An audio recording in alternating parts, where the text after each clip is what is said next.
There we go. And that will allow them to catch up. We heard last week that a couple of our friends from TBO, maybe 3 of them weren't going to be able to join. They were going to catch up. So we'll let them do that. And welcome from wherever you are coming in from. I'd like to acknowledge first the Indigenous territories that we reside on. And I'm coming in from Guelph, which is an hour west of Toronto. And it's on the shores of the Omnimosa River, which is today known as the Aramosa River. And I'm on the traditional territory, the traditional lands of the Attawandaron, the Anishinaabeg, and the Haudenosaunee people, and on the treaty lands of the Mississaugas of the Credit. And I'm within the jurisdiction here of the Two-Row Wampum and the Dish with One Spoon Covenant, and so grateful for the First Peoples who entered into these agreements and who are the caretakers on the land in which we live, work, and learn. So if you could take a moment and introduce yourself and let us know where you're coming in from in the chat, that would be great. We love it when you use the chat. We love it when you grab your mic. We love it when you turn your camera on. It's really a nice small group will hopefully give us lots of conversation today. You can use reactions as well. And if you're ever at any time having issues with some of those features of Zoom, please just try and flag us down. Dean is here, my colleague, and supporting, taking a look at the chat. So thanks, Dean. I'm Brenda Sherry. I think most of you know me from last week, but if you weren't here last week, my crew there of grade 2s were the first learners that led me into the world of coding with kids. And feel free to email me or find me on Twitter or Google me or whatever. But you know, you can see the little turtle there. We were using Logo and we were doing all of those activities with our turtle and having lots of fun. So I always like to remember that first experience. Dean, would you like to introduce yourself and say hello? Hello. My name is Dean Shareski, and I work for Advanced Learning Partnerships, and of which Brenda is one of our consultants doing all of this really good work. And so all of this is brought to you through OECM, who made a significant purchase of Dell computers. That's where Dell comes in. And distributed them to learning organizations across the province, and because of that, we're given professional learning days, and we, along with educators from across Ontario, work to devise these offerings. And so this is coming to you not because we thought it would just be cool and fun, although we do hope it's cool and fun, but also because this is what this is the direction that people thought would be important, that we make this available to all Ontario educators, that it would be virtual, and that it would be free. So that's that. Nice. And we both work for Advanced Learning Partnerships. I was prior to that with Upper Grand District School Board, and I've kind of rewired to still be serving in this way, and really enjoying working with this team who really focus on people and community and empowering learners of all ages. So it's exciting work for sure. We will have, I think, some prizes happening. We could talk about that right at the end, right, Dean? And I'm going to challenge myself to really end on time. We went a little bit over last time, and we have a survey that we hope you'll fill out too, which I realize I forgot last time. So that's, hopefully Dean can give me a time when you give me a 5-minute warning or something, Dean, that would be great. Thank you. I'll try and keep an eye on the clock too. So we were together last week thinking about being able to meet 3 times. And in just getting to know you, we did a little bit of an activity where we were getting to know each other and talking about our learning goals for the session. And most of us were not interested so much in the coding itself.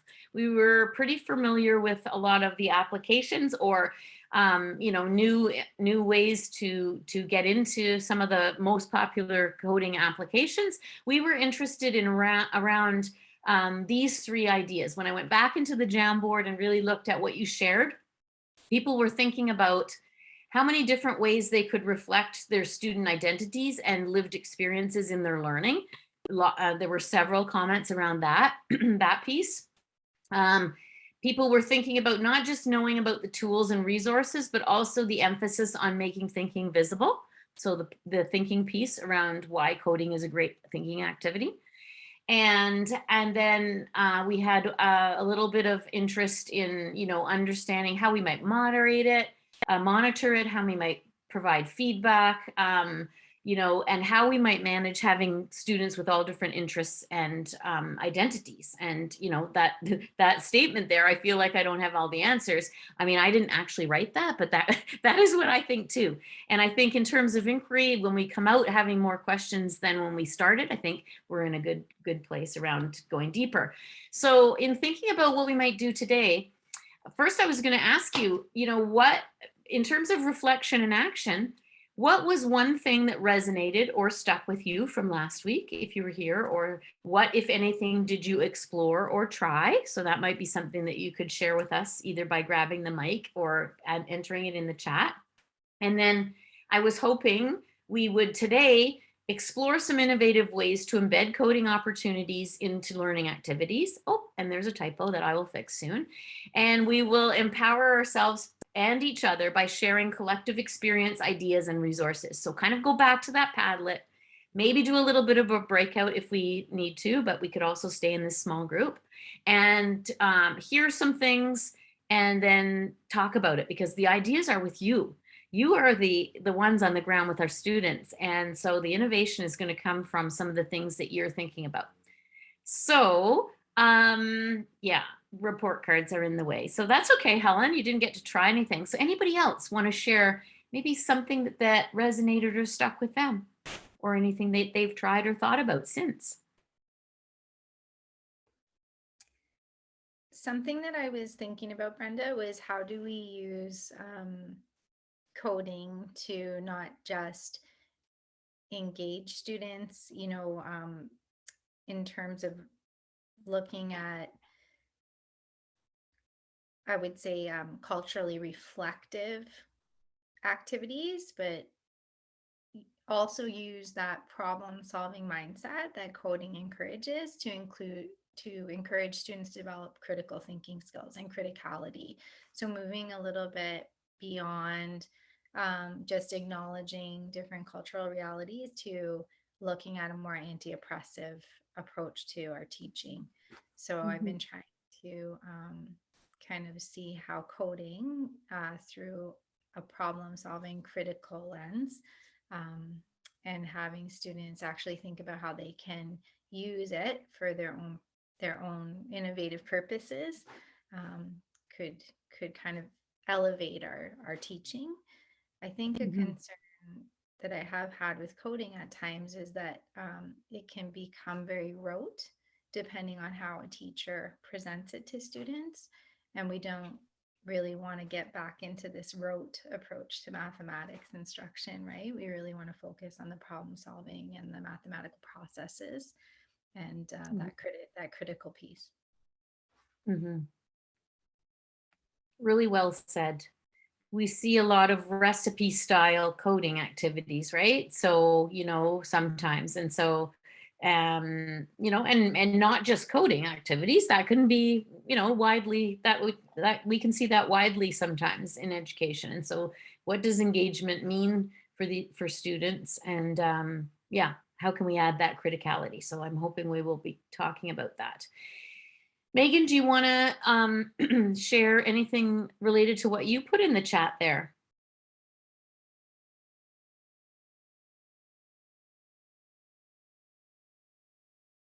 Oh, okay. So what Megan's finding is that she's been working with the math department, introducing coding to grade 9s using microbits mostly. Awesome. Finding it tough to focus on their curriculum expectations when they don't have the foundation yet. Okay. So, right, new curriculum, right? It takes us a little bit of time to dive into it and really have that foundation and have them catching up to where you need to be. I can totally understand that. Yeah. So we assume probably some of the students would have had an experience in coding, but it used to be just depending on a teacher's personal passion maybe, or resources at a school, or a parent that was introducing something because it's part of their profession. But now we all can take a dive into it, and hopefully that will help our students for sure. All right. Well, thank you for sharing. So I just wanted to make sure that everybody had the Padlet link, and I'm going to put that in the chat early on today, because you never know, you might be wanting to do a little multitasking or checking on things, and that is totally okay with me.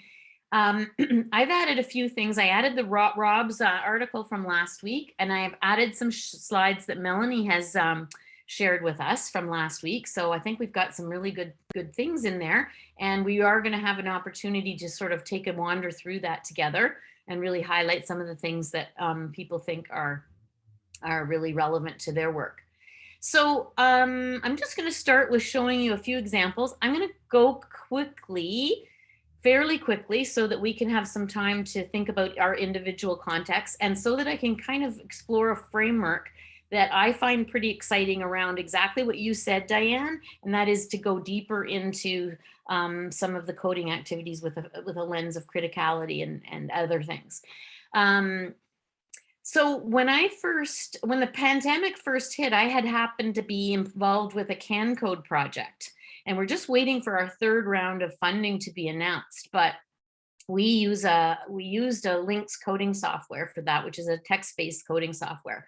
And we used to do a lot of work around the art of the Lynx. But once the pandemic hit, we were really kind of thinking, so it was Peter Skillen, my colleague, Michael Quinn, who is the president of LCSI, who created the software, and Seymour Papert, who we mentioned last week, used to work with that company. So he was part of developing that. It's purely Canadian.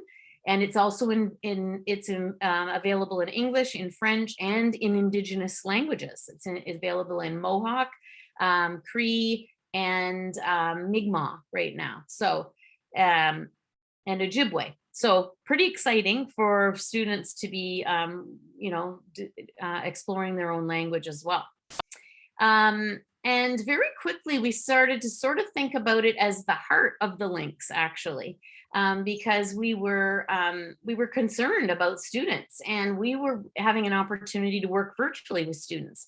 And we were thinking about, how were they doing? What if they didn't have microbits? Could they still participate? And just like we found last week, microbits were one of those ones that we loved, because they were such a easy in for students, and for teachers. There's so many supportive resources, and students didn't need to necessarily have a microbit at home when they participated. They could use the emulator. And so we were really worried about kids. We were thinking about checking. Teachers were telling us about how they really needed to check in with their students, and they weren't always arriving in the virtual spaces. And we were having an opportunity to do virtual classroom visits. So we started with microbits, and we started just thinking about how we were all doing. So there's Peter. This is when we were all in lockdown, and he couldn't see his brand new baby girl, granddaughter. And so we started from that point of view, talking about people like, how are you doing? What could we do with our microbits to send a message, or a hello, or to send a joke, or that kind of thing to our friends? And we did so by using LEDs and using buttons. We knew that everybody was facing different routines in crowded households, and we started to talk about our feelings and how could we use our microbits to help express how we were feeling, and do our check-ins with teachers, in a fun way. So we carried on with learning buttons and icons and pauses and repeats to do that. And then we just kind of kept going. Kids were really excited about seeing different ways they could engage with each other and get excited online. And so we thought about, well, we can't really share our dice right now. So, could we create some dice with our microbits so that we could still play and have some fun? And so we carried on with that. And then we got into showing them how they could use the buttons to keep score when they were inventing games and virtually connecting with their friends. And so, one of the things the curriculum asks you to do in grade 1 to 8 is really take a piece of code and manipulate it.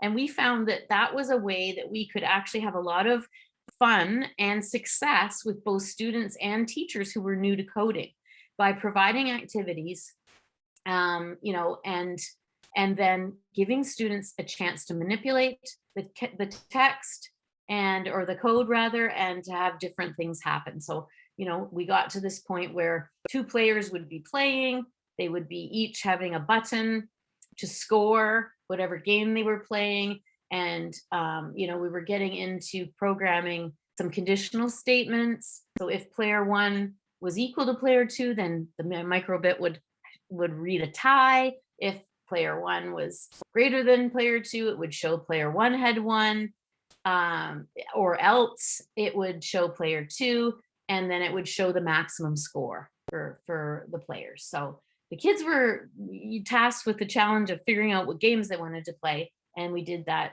kind of counting. So, and we also got into some of the other movements, like on logo down or shake or whatever they wanted to do to clear the screen and that kind of thing. So, you know, we were having some fun. We were thinking of social emotional learning skills and supporting teachers. But when you really hear, and this is where I'm always finding on Twitter different ways people are using the same coding and the same applications that we are.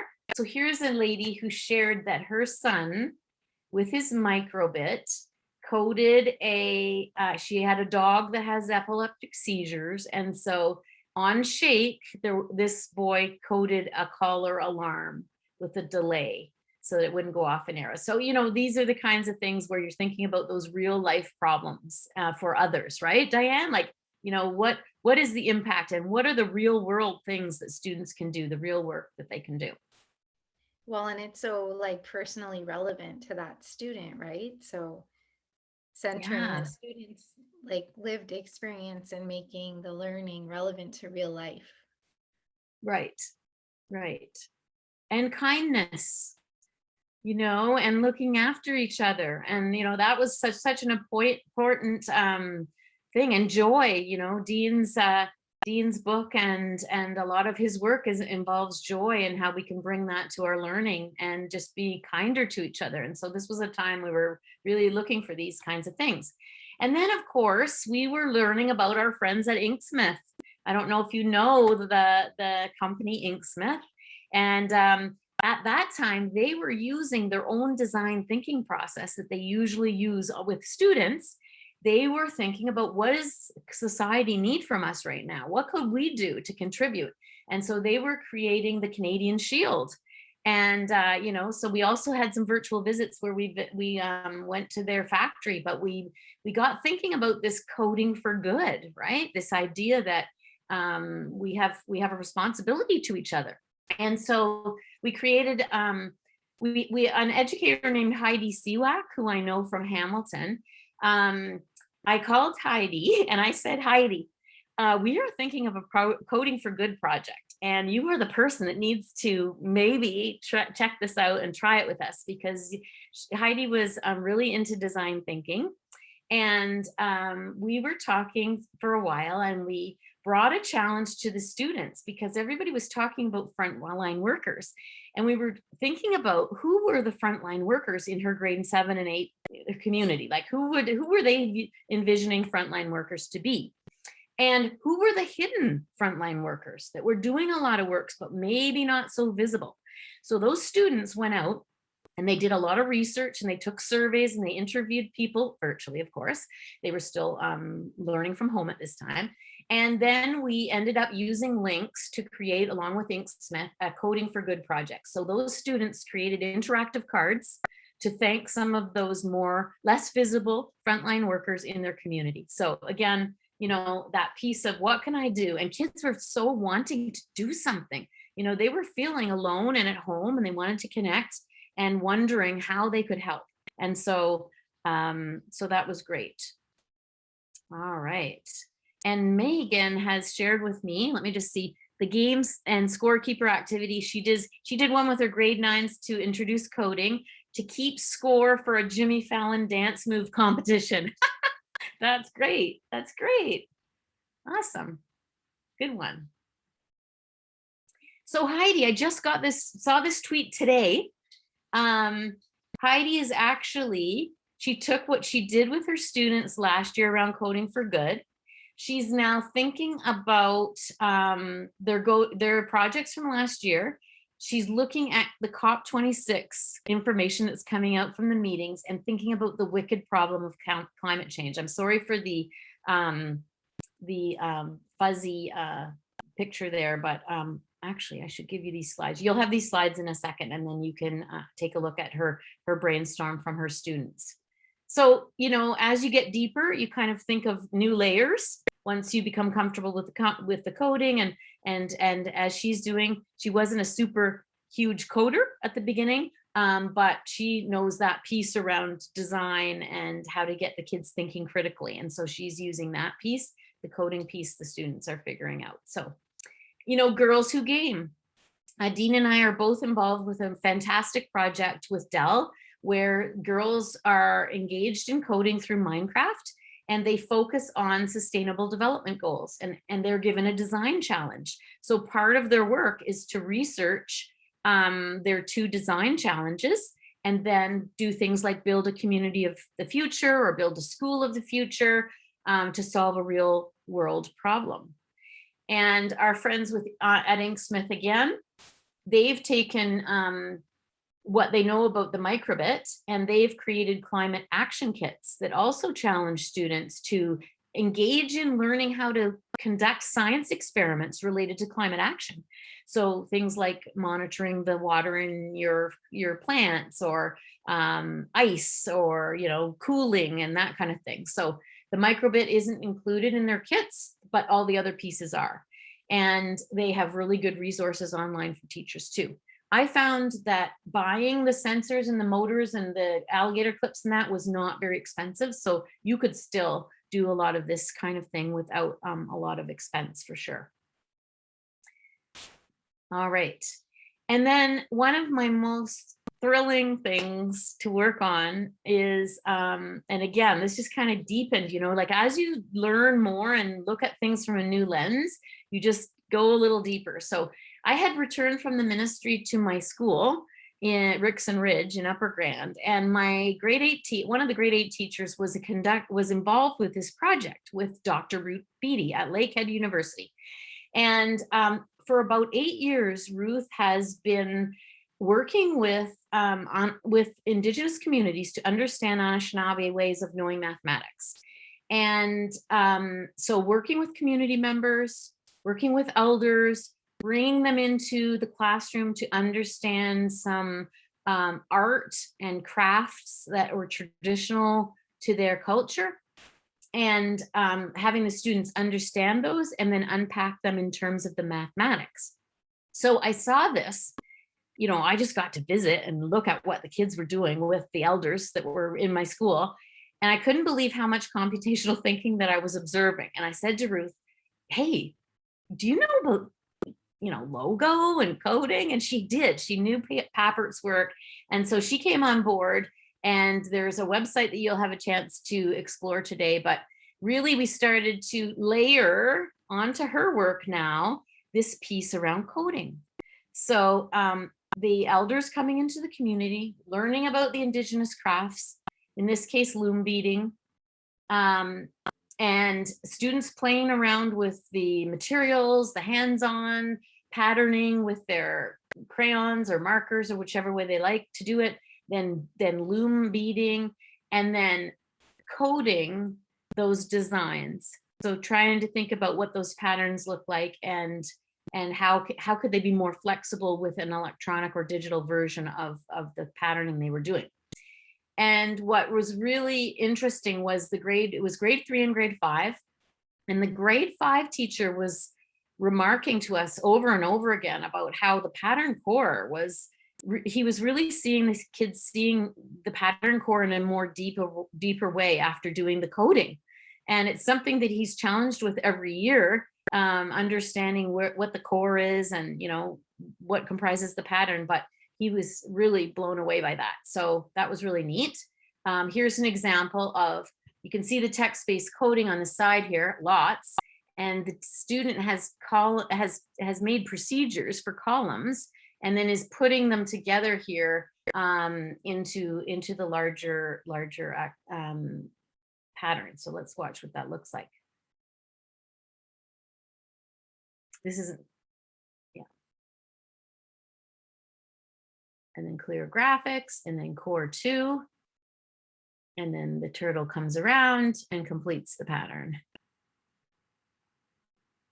All right, so there's lots of math to that. So now we say, now we go on one more year and one more year. And I think this is their 3rd year that they're adding the coding element. And this is the kind of work that Mike Fitzpatrick is sharing with us. And Heather from the school. And you can see, you know, still the traditional teachings coming in, and still amazing work with the patterns. From there, you know, other people attended Ruth's workshops because she's got some Nelson webinars that are online that you can reach through that website. And Nadine McSpadden from out in BC, she took it grade 5, Helen, grade 5. These would be grade 5. We did it with also grade 3 though. And this is text-based, so, you know, we like grade 4 and up is generally a little bit better for the text-based. So Nadine attended the Nelson webinars, and then Nadine has been starting, she's using Coast Salish weaving because that's her community tradition out in BC, and they're doing some of the weaving with the coding. So we just got really, you know, we got so enthralled with what was going on there and understanding the impact, but also understanding that, you know, that might not be how everyone would approach this, because relationships are important. And, you know, you would want to go to your friendship center and find out if there might be elders who'd be interested in bringing that teaching to the classroom. And that was already happening in these schools. So we could layer that coding piece on, but your community might be different, right? So we started to think about what could inspire students. You know, would it be, if you had students from Turkey, would it be something like some of these terraced houses you could find online? Would it be, you know, the unearthed tiles that were just found in Italy recently? Would it be some of the Greek or Islamic or Portuguese kinds of floor tiles and designs that you could find?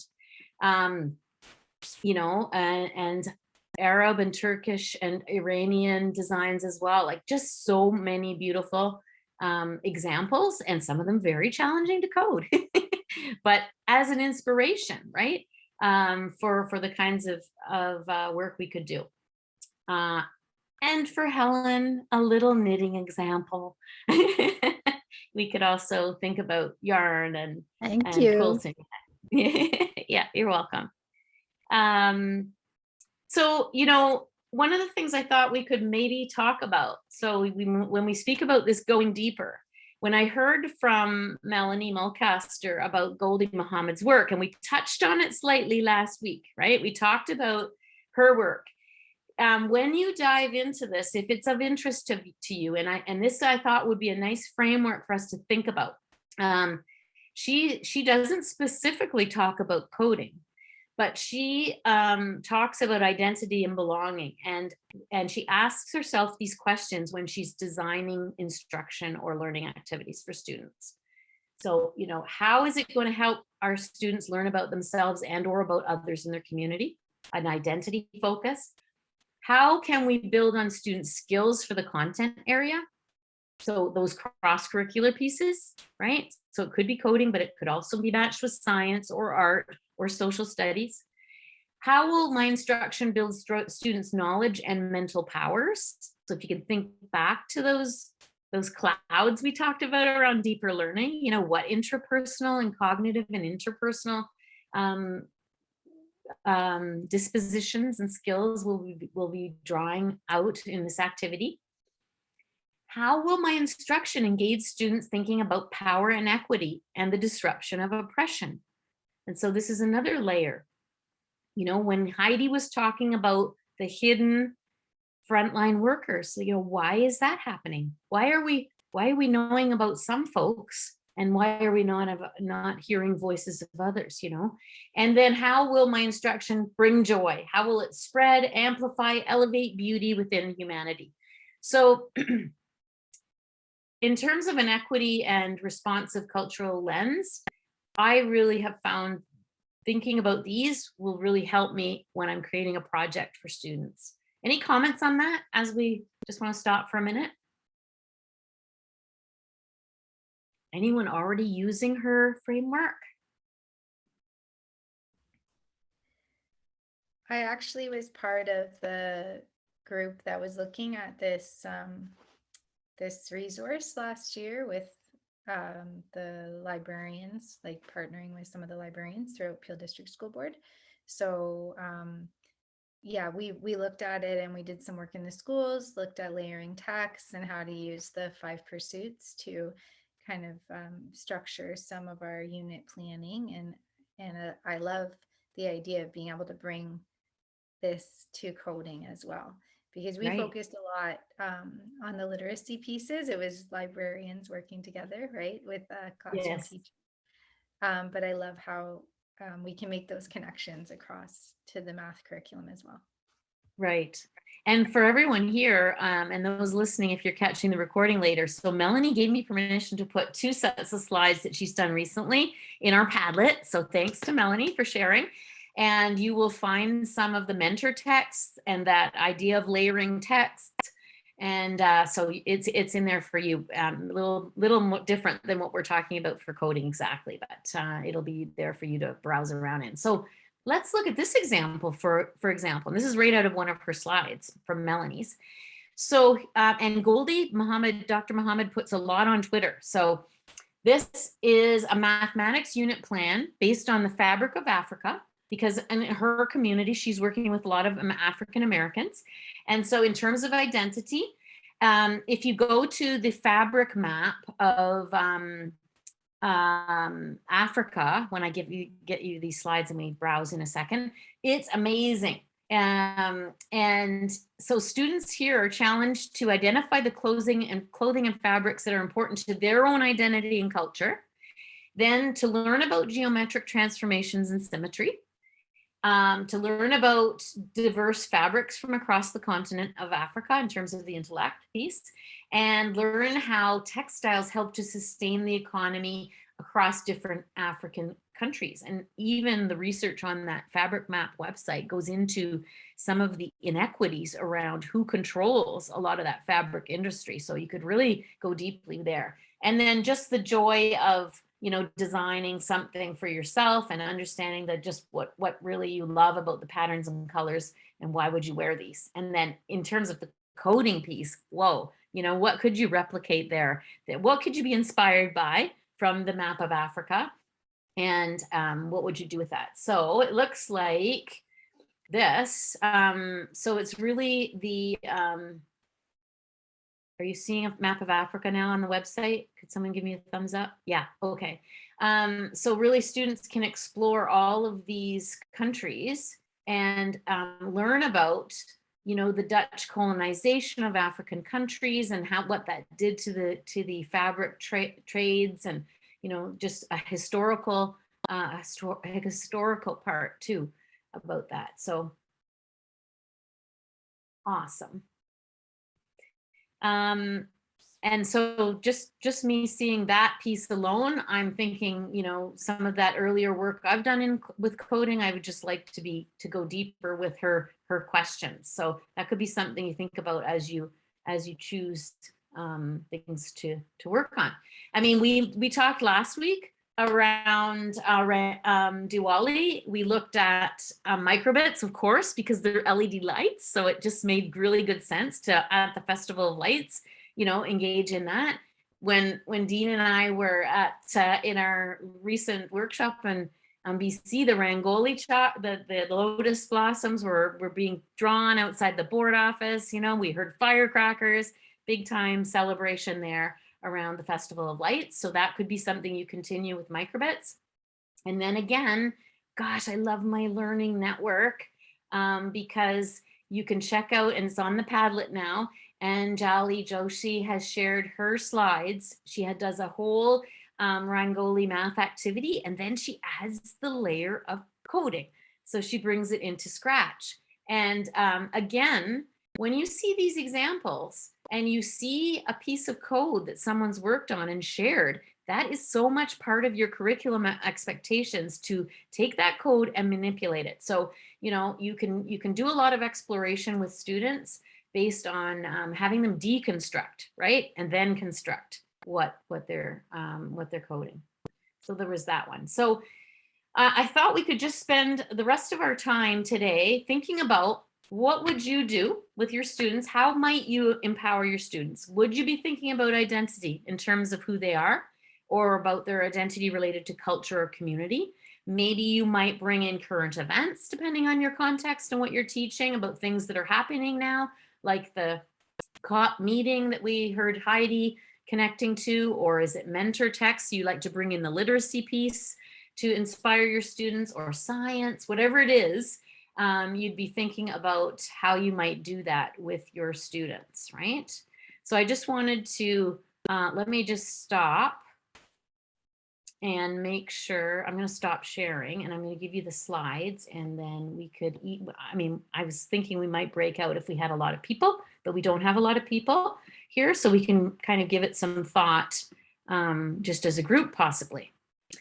And let me just get those slides for you. Hold on. There's my button for stop sharing. Did I stop sharing? Yes, I stopped sharing. Okay, thank you.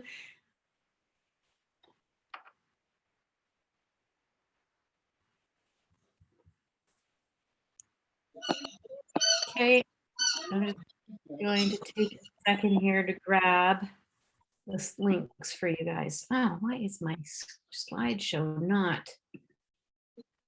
There we go. Takes a second. Okay, so what I'm going to put in on the chat there, those are the slides for today. Everybody should have view access, and you also should have the Padlet. I'm going to put that in the chat again. Is that Robert's new puppy or something going on there?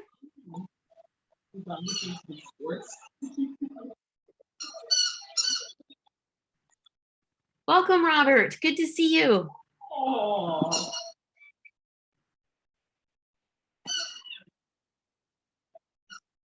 Okay, so a bit of a side. So love the questions. Yes, Megan. I know you don't have a mic, but you've been using some similar questions to provoke thinking around voice in text. Oh, yeah.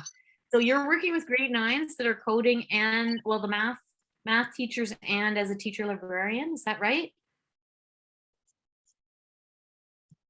Yeah. So you might, yeah, those questions, you might want to check out her work too. So I would love it if people just took some time to explore what's on that Padlet. Maybe what we do is give you a few minutes. We could even just turn off our cameras and take 5 minutes, and then when time's up, Ian and I will sort of call you back for prizes, and we could wrap up. But come back with something that you think resonates with you around maybe a step you might take. I'm just going to read what Helen and Megan are saying here.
okay, that might be more like 4 minutes, but I'm really going to pull you back and end on time tonight. That's my goal, so that I don't keep you longer than 8 o'clock. And Dean, poor Dean didn't gain an hour's sleep. He's from Saskatchewan, so they don't have daylight savings. I think it's a good way to be, though. I'm jealous. It's I'd like us fine. not to have it. Yeah. Do you have to go? Do people still have to go around to like all your appliances and stuff and change the clocks? Yeah, that's my job in my house. Okay, like your Mhm. stove and Yeah. whatever, The app, whatever the you know, thing isn't. yeah, I happen to have iOS things that change themselves, and I guess all our Androids are the same. And yeah, you know, our computers do it right for us, but they're usually pretty reliable, our clocks on our computers and watches and phones and stuff.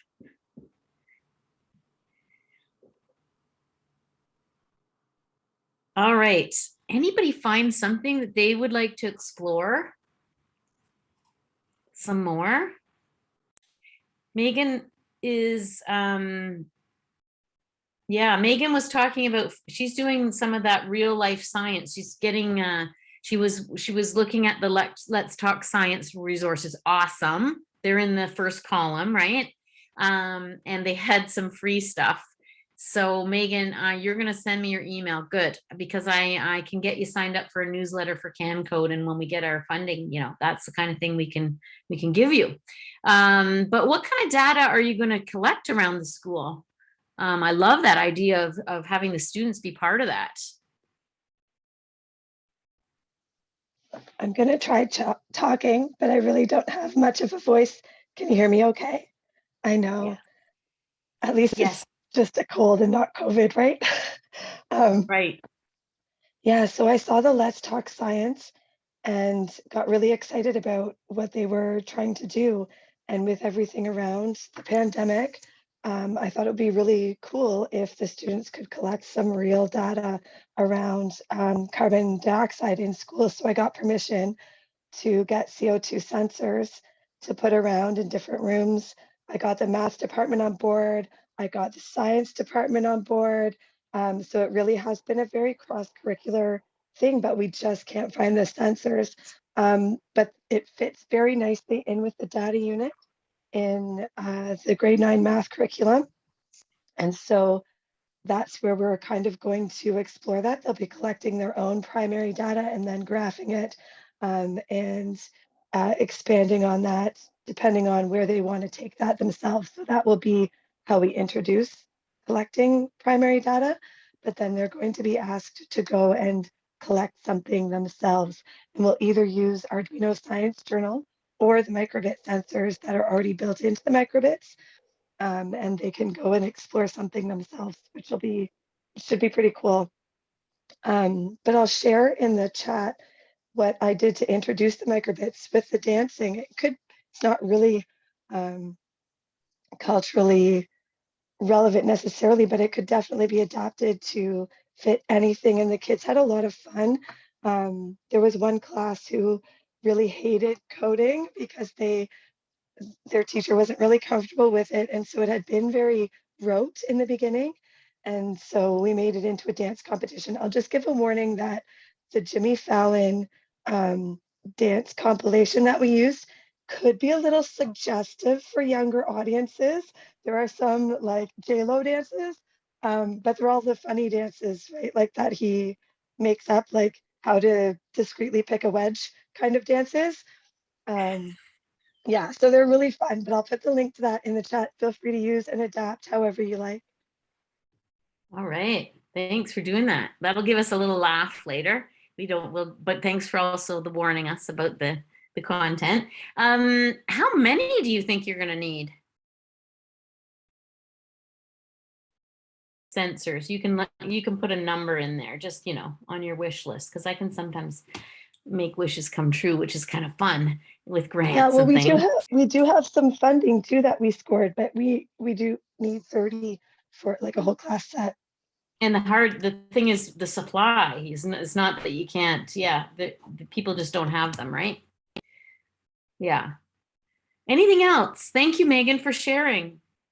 Anything else from Helen or Diane that looks interesting to you? And I was saying I looked at Melanie Mulcaster's slides, and there was the thing about binary bracelets in there. So my challenge is I'm teaching STEAM as the librarian. So I get kids through, but mostly I have them for 30 minutes, which is really short. 30 Yeah. minutes once a week. And they're grades 1, 2, and 3. So they're very young kids. So I'd love to do some more of this stuff, but 30 minutes isn't very long, and they're very young. So I did And think one- the binary basis would be a good place to start, and we maybe talk a bit about more names, or maybe it's a book list that I can have the teachers read more books around it and bring it in a different way, because I don't have time to read a story and do an activity and like, yeah. so. Yeah, and once a week, that's really challenging. But yeah, maybe bringing the teacher in on that piece around the layered texts, there could be a lot of Mhm. options there, right? Yeah, that might Yeah. work. So it would be worth trying. And the binary bracelets, I think that is something they could work at, right? Just knowing that some of the grade 1s are still like learning how to write their names. So Mhm. Right. writing it in a different way might be interesting. We'll see. Worth a try anyway. And you could use a lot of different materials for that, Helen, right? You wouldn't always need beads necessarily. You could use lots of different things. I have a lot of beads. I found the collection. There's a lot of beads. So I think it'll be beads, but it could be something else. Yes, but there's a lot of beads. Yeah. Okay, that's Hundreds good. of beads. That's good news. Mhm. Diane, anything that you see that is something of interest? Yeah, it's actually also in one of the slide decks from the Padlet, and it's just a one pager that has kind of a breakdown of grade 1 to grade 8 and what some of those key terms mean, because I was thinking about that as I was looking at the expectations for the curriculum. Familiarizing staff with what does it mean to be a sequential event, a concurrent event, a repeating event, because we've, acknowledged that different educators have different comfort levels and experience with coding coming into the new, curriculum. Right. I'm in a resource role, so working with teachers from kindergarten up to those working with students up to 21 years of age. So thinking about that capacity building for staff, Right. Classroom teachers to read and Mhm. interpret the curriculum. So I Right. like the one pager. I'm definitely going to use that. Yeah. Yeah, and then my goal is to connect with the teachers I'm working intensively with this term and maybe pull out, to co-plan and co-teach something around the coding through a culturally responsive lens. So. Mhm. Mhm. Yeah, that OAMI one is really good. It's an infographic, so it'd be even nice to have it like a little bit, project it for kids or teachers. Okay, so we have one session left. What do you want to do next week?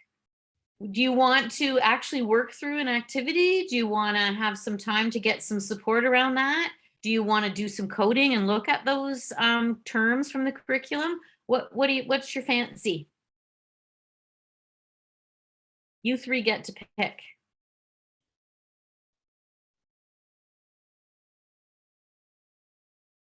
Do you want to move on to a little bit of the assessment piece? Yes?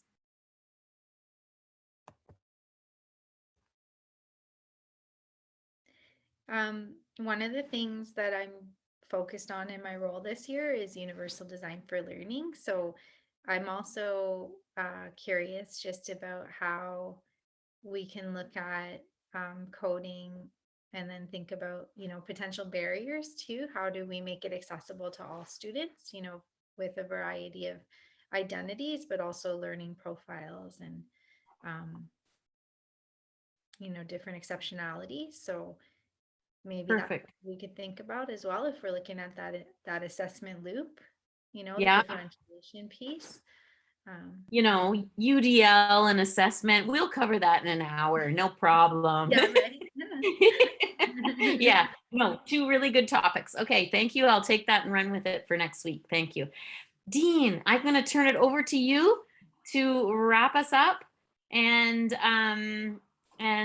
I've gone over, so I didn't actually achieve my goal, but pretty close. All right. Well, you can go ahead and stop the recording because that probably.